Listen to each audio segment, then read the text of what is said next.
My dearest Susan, here it is, the 5th game in my top 10 games in my collection to end 2015. I'm sorry that the rest of these videos won't be getting out until the beginning of 2016, but the Ministry is young, and our YouTube channel even younger, so there's much to do. I hope this review finds you well all the same. I'm going to be talking about The Grizzled, the game I said was 2015's hidden gem of the year. A title where my first game ever played was with people from the Dice Tower, some of whom I now call my friends. I do not know if I will be able to come out of this review giving it the justice it deserves. As always, peace seems so far away, and there have been so many people already reviewing this game. But I will press on. Gaston continues to give me hope that I will survive this video. I hope that the support of him and those around me will carry us home to victory. Oh, come on! Seriously? So, where do I start with The Grizzled? See, it's kind of unique for this list.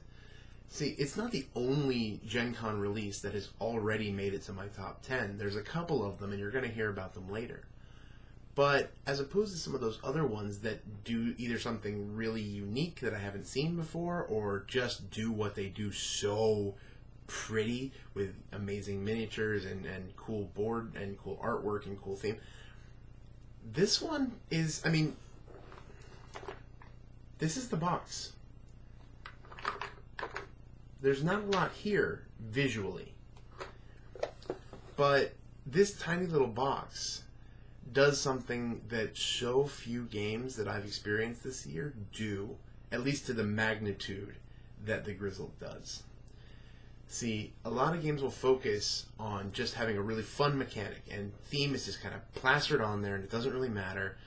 It's really just focused on the mechanic. Some games focus entirely on the theme. It is making you feel that moment. It is putting that out there, and the theme, you cannot separate the theme from the game. It's so important. But usually it ends up being one or the other. There's a lot of great theme games that, frankly, can be boring to play, and a lot of games that are really solid mechanically, but are kind of just, like I said, it's pasted on theme. The Grizzled, however, better than anything I've seen this year, or possibly even other years, takes the theme and weaves it into the mechanisms of this game to make it what it is. Because really the play of this game is not all that unique, it's not all that interesting in and of itself. But it ties in that theme so well. I think if you try to do this theme without playing it like this, I don't think it would hit as hard as it does. So here's the thing. The way this game works is there's a stack of cards. There's 25 total cards, and your goal is to simply play through those cards. Now you do various missions, and all that a mission is playing the cards that you've been dealt. But there's a problem, because the way you fail a mission is if there are 3 things that are the same. There are symbols on the cards, and if you get 3 of the same symbol, then the mission's failed. There are 3 types of day or types of weather. If you get 3 of them that are the same, mission failed. And that it's actually a lot harder than you'd think to do that. Now you have the option, if you're looking at your cards and go, anything I play, we fail. You can withdraw. You can say, I'm out, I'm done. But for every card that's still in your hand, you are adding what's called trials to that deck. So everything you just played and got rid of has now been replaced. The reason I think that this game does it so beautifully is that there have been times, the theme of this game is you're World War I trench fighters, and you're not even playing a game about the fighting of this. You're just trying to survive and still be a functioning person. So this is all about the psychology of it. And one of the ways that I think that the mechanics of this game do the theme so well is that there have been many times when I've been playing this game and I see the little peace card that says you're about to win, and you're down to that last hand. And with peace in your grasp, somebody goes, I have to withdraw. And they have 2 or 3 cards in their hand. And just like that, peace is taken away from you. The end of the war is taken away from you. And obviously, I'm not going to equate playing a game to being in war. But that idea of the hope building up, only to be crushed. I felt the weight. Because if I feel it in this tiny little card game, imagine what it must be for people who are in that place. Who are struggling to still have hope that tomorrow there won't be the war. This game has made me feel powerful things. And I'm not the only one. I actually ended up buying this game for a friend of ours who's a teacher. And she teaches literature, and there's a whole segment of her class that is war literature. And she is actually planning on playing this game with the students so that they understand the mentality of the characters that they're reading about. Because it puts you in there. I actually remember that same friend of ours. We played the first game we played with her. She was so giddy. There's one of the cards that's called, it's Merry Christmas, because the truly epic story is the fact that in the middle of fighting on Christmas Day, both sides said, we're not going to fight today. We're going to call a one-day truce because it's Christmas. And in a game that is filled with impossible situations and trauma, I haven't even mentioned the trauma cards yet. Trauma cards that change who you are. Trauma cards that say prideful. If you have a card to play, you cannot withdraw. Cards that say you are mute. You are so traumatized by what you see, you are functionally mute and you cannot speak and you cannot communicate with your other players. And there are ways to get rid of those, but it's difficult and it requires planning. And this game doesn't let you plan. This game is about people dealing with some of the hardest things ever. And when this woman picked up the Merry Christmas card, I swear to you, she actually started to tear up. Because so many bad things had happened so quickly that when she had the promise that nothing bad was going to happen, it took her breath away. This is a tiny card game. It will sit on your shelf and no one will visibly look at that and go, man, I want to play that. That looks so awesome. In fact, I know people right now who, because of the fact that I say I've never beaten it, and to this day I have not successfully won the Grizzled.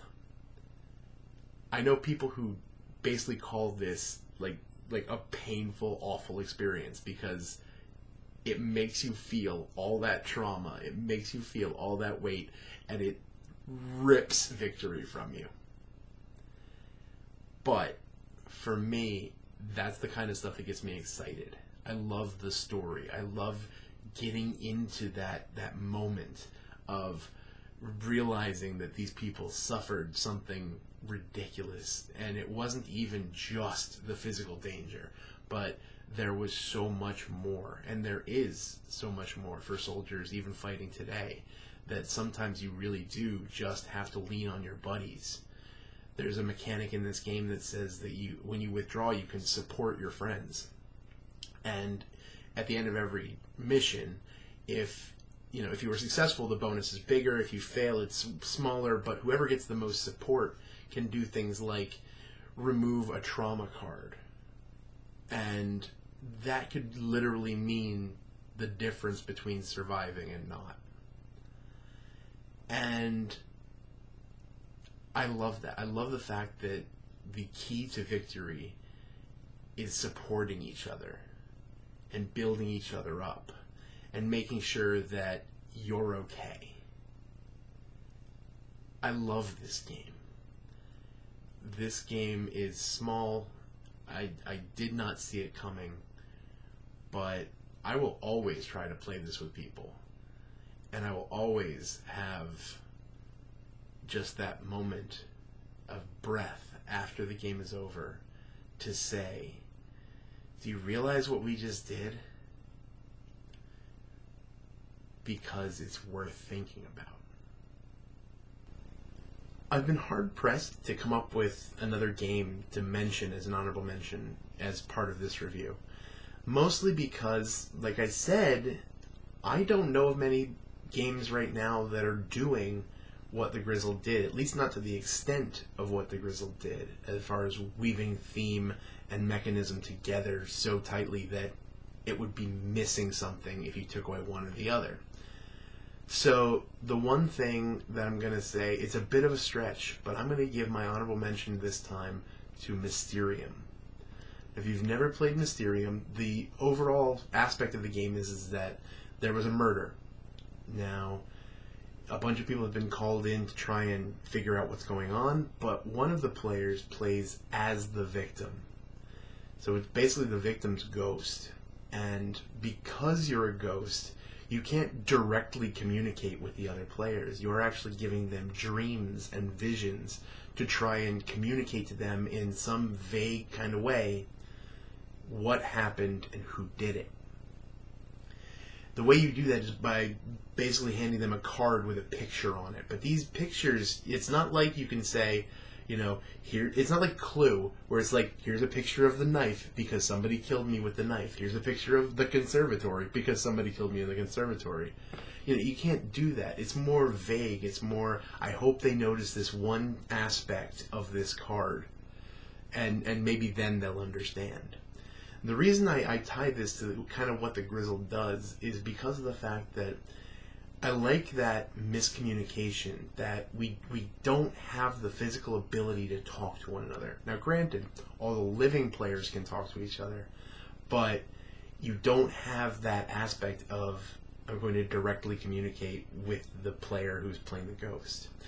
And even that way has a bit of a tie to the Grizzled because of the fact that it's all about miscommunication and not communicating what you need. So much of the Grizzled is not explaining that, so, oh, you need to use this speech token to take away all the night cards because I have night cards and you need to take them away.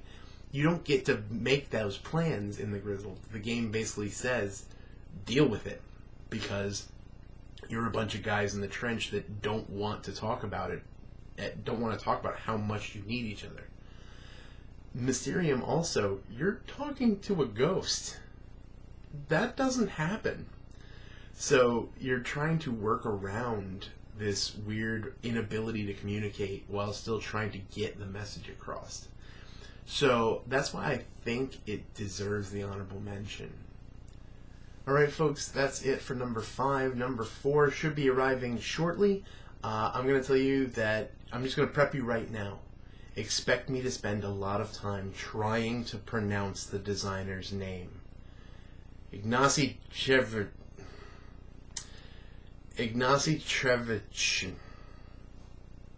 It's Imperial Settlers. Come back next time, and hopefully by then I'll have figured this all out.